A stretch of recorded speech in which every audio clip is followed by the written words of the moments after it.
ኢየሱስም መንፈስ ተመልቶ እግዚአብሔር ቀብቶኛል ብሎ በአደባባይ ተናገረ። የእንትናን ጾም ሊደግም አይደል የራሱ ጾም።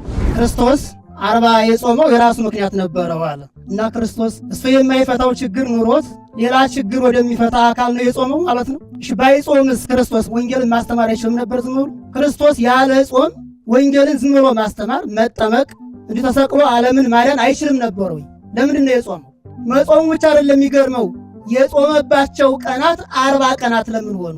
በአጋጣሚ የሚባል በክርስቶስ ዘንድ የለም። ሁሉም ከመደረጉ ከመሆኑ አስቀድሞ የክርስቶስ የማዳን ስራው የቤዛነት ስራው በክርስቶስ ዘንድ አስቀድሞ የታወቀ ነው።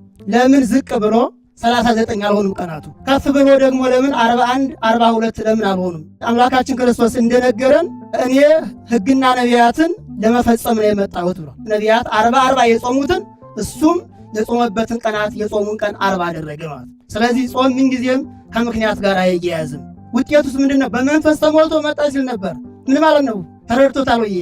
ምንድነው በመንፈስ መሞላት ማለት? እንደኛ ነው ወይ? ክርስቶስ ያልነበረው ነገር አለ ወይ? መንፈስ ቅዱስ እኮ ለክርስቶስ እኮ የባሕርይ ሕይወቱ ነው። ስለዚህ ልክ ጻድቃን ሰማዕታት ሌሎች ቅዱሳን አበው ተጋድለው ጾመው ትሩፋን ሰርተው በመንፈስ ቅዱስ እንደሚሞሉት አድርጎ ነው ክርስቶስ ሲገልጽ የነበረው። ይህ የመጨረሻ ክደት ቃል ስጋን ሲዋሃድ ስጋ መንፈስ ቅዱስን የባሕርይ ሕይወቱ አድርጎታል። ስለዚህ አምላካችን ክርስቶስ ከጾመው ጾም ውጤትን አይጠብቅም፣ ውጤት አያስፈልገውም።